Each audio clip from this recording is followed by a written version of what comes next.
Hello guys, आज है day 16 of 30 day October trading challenge का। आज के दिन मैंने 3 ट्रेड्स लिए हैं। तीनों काफ़ी इंटरेस्टिंग ट्रेड्स थे। एक ही स्टॉक में 3 ट्रेड्स हैं। क्यों लिए, क्या सोच कर लिए, वो मैं बताता हूँ, और क्या रिजल्ट रहा वो भी बताता हूँ। तो पहला ट्रेड मैंने लिया था बैंक ऑफ बड़ौदा में। ये था शॉर्ट साइड का ट्रेड। एंट्री मेरी थी लगभग 10-4 की कैंडल पर। ऑर्डर बुक देख लेते हैं।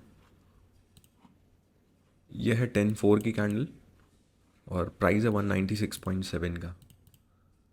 तो मैंने एट दिस पॉइंट इस कैंडल के लगभग बनना चालू होने पर ही शॉर्ट लगाया। और मेरी एक्सपेक्टेशन थी मार्केट से कि मार्केट एटलीस्ट ये previous high, market continuously down trend में था इसलिए शॉर्ट साइड का ट्रेड लिया।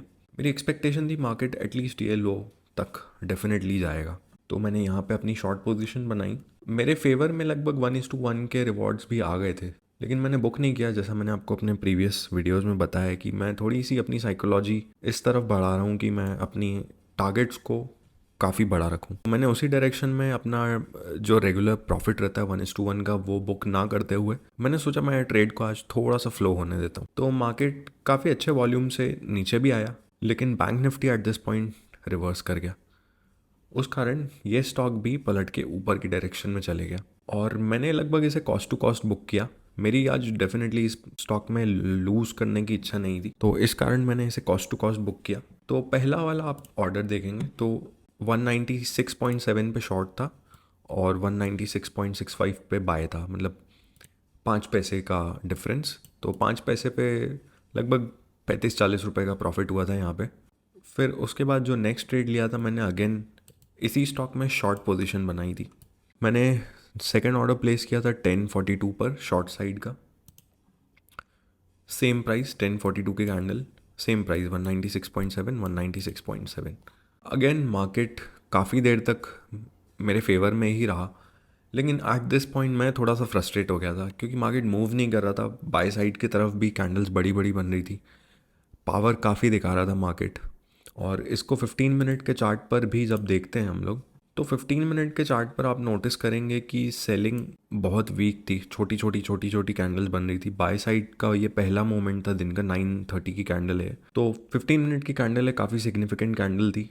मार्केट ने काफ़ी बुलिश ओपनिंग दी थी यहाँ पर। उसके बाद जो सेल्स थे वो सेल्स काफ़ी वीक थे। 3 मिनट्स के चार्ट पे भी देखते हैं तो सेल्स जो थे वो काफ़ी वीक से थे, बायस जमे हुए थे।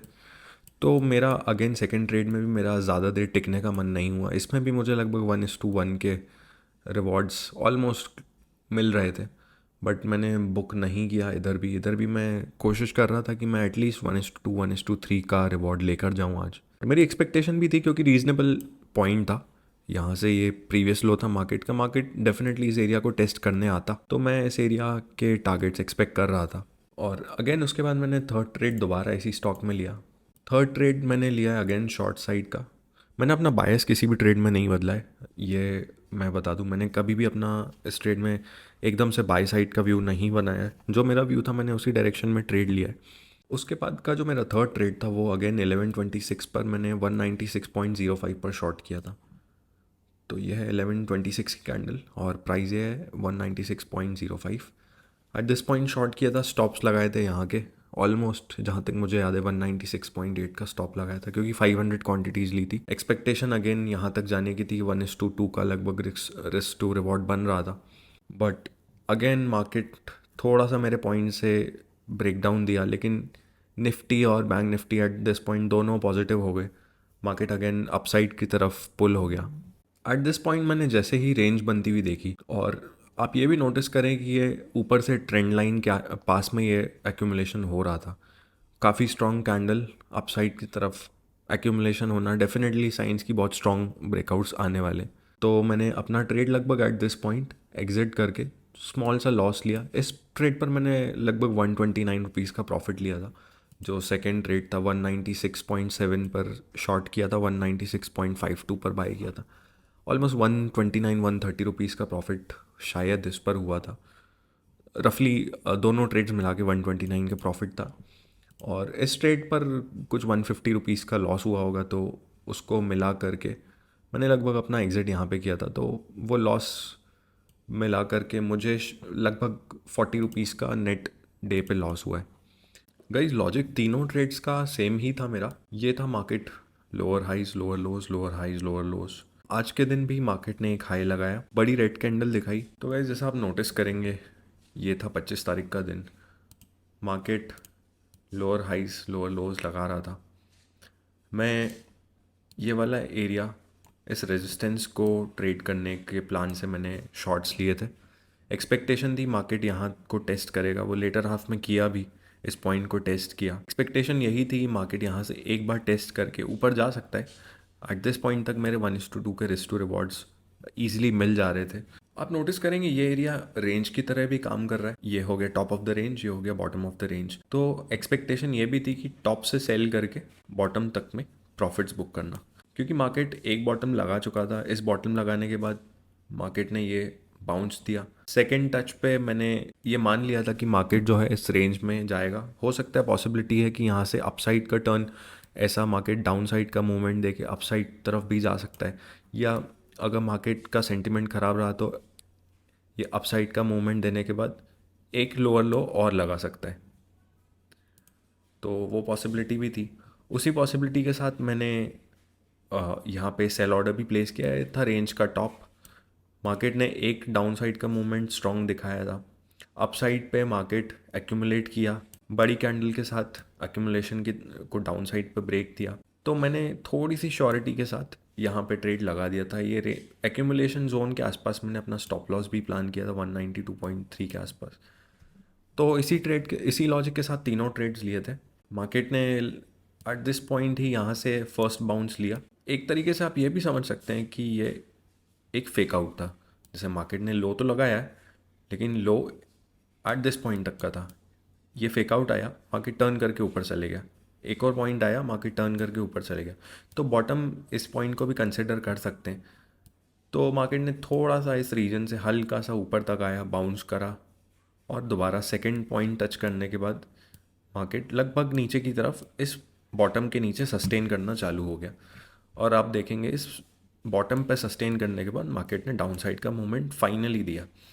तो मार्केट को दो टर्न्स लगे। एक पहला टर्न ये लगा, फर्स्ट टाइम रेजिस्टेंस लिया, एक टच यहाँ पे दिया, रेंज कंफर्म। इस पॉइंट पर सेल करके पॉसिबिलिटीज़ थी कि यहाँ तक का टारगेट या इससे डाउन साइड पे लिया जा सकता था, लेकिन क्योंकि ये सेकेंड हाफ था, 12 बजे के बाद का टाइम, तो मैंने इस पॉइंट पर ट्रेड नहीं लिया कोई भी।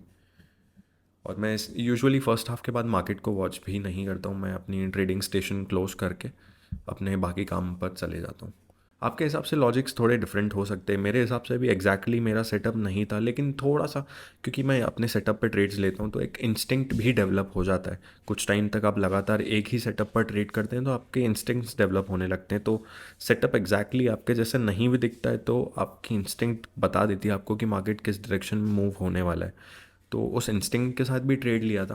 तो ट्रेड एग्जैक्टली वैसा तो काम नहीं किया एट दिस पॉइंट, आपने देखा होगा। थर्ड ट्रेड मेरा, क्योंकि रेंज बॉटम का एनालिसिस था, यहाँ से मार्केट टच करके ऊपर जा सकता था, तो आपने नोटिस किया होगा मैंने ये ट्रेड यहीं पर किल कर दिया था। जब मार्केट ने ये बड़ी कैंडल से बाउंस दिखाया तो मैंने अपना ट्रेड यहीं पे किल कर दिया था, थर्ड वाला, जहाँ पे रेंज डेवलप हुई है। क्योंकि आइडिया था कि एक बार ये लाइन ब्रेक होती है, ये ट्रेंड लाइन ब्रेक होती है, तो मार्केट अपसाइड की तरफ अच्छा मूवमेंट दिखा सकता है, क्योंकि सेकंड टच के लिए जा सकता है, क्योंकि रेंज मैंने पहले ही आइडेंटिफाई कर ली थी मार्केट में। और वैसा ही हुआ, मार्केट ऊपर गया, यहाँ से दोबारा रेजिस्टेंस फेस करके एक अनादर टच दिया, सर्वाइव कर गया मार्केट। उसके बाद ये एरिया पर अच्छा सर्वाइव किया, सस्टेन किया। सस्टेन करने के बाद बढ़िया सा डाउन मूवमेंट दिया। अब मार्केट ने मतलब एक डाउन साइड का मूवमेंट और लगा दिया। अब या तो ये फेक प्रूव हो सकता है नेक्स्ट डे पर, आज के दिन फेक प्रूव हो सकता है, या हो सकता है कि मार्केट नीचे की तरफ एक अच्छा मूवमेंट देकर पुल बैक लेकर दोबारा नीचे जाए। तो 40 पॉइंट्स आज के दिन लूज़ किए, लेकिन आज के दिन जो चार्जेस एक्यूमुलेट हुए हैं वो थोड़े ज़्यादा हुए हैं। 262 का सिर्फ चार्जेस हो गए, हमारे पॉइंट्स कम हुए हैं। लेकिन स्टॉक्स ट्रेड करने में प्रॉब्लम यही है, चार्जेस थोड़े ज़्यादा लगते हैं। क्वांटिटीज़ भी हम बहुत ज़्यादा ट्रेड नहीं करते हैं अभी, क्योंकि मैक्सिमम मैं 400 का रिस्क लेकर चल रहा हूँ हर ट्रेड में लगभग। तो उस हिसाब से जितनी क्वांटिटीज़ बनती है उतना ले रहा हूँ मैं। हालांकि ऑप्शंस में यही ट्रेड्स होते तो 150 160 से ज़्यादा हमें कॉस्ट नहीं लगता आज के दिन। तो ये थे तीनों ट्रेड्स में। अब एक चीज़ मैं आपको, एट दिस पॉइंट भी मेरा बाय साइड का व्यू बना था, लेकिन क्योंकि मेरे 3 ट्रेड्स ऑलरेडी हो चुके थे जो मेरी रेगुलर लिमिट से काफ़ी ज़्यादा थे।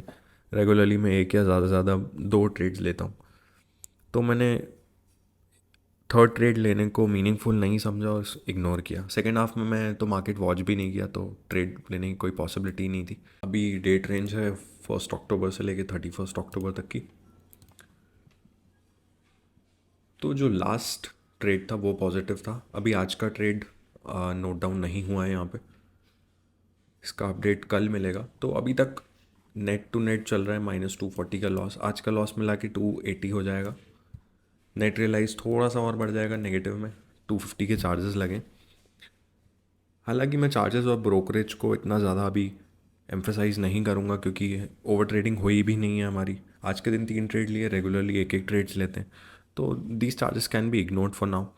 आगे जब बड़ी क्वांटिटीज़ में ट्रेड लेंगे तो ये चार्जेस नेग्लिजिबल हो जाएंगे, क्योंकि सिंगल ट्रेड लेने से कोई ज़्यादा चार्जेस एक्यूमुलेट नहीं होंगे। और नेट रियलाइज्ड अभी जो रियलाइज P&L पॉइंट्स में चल रहा है वो अब 280 हो जाएगा, -280।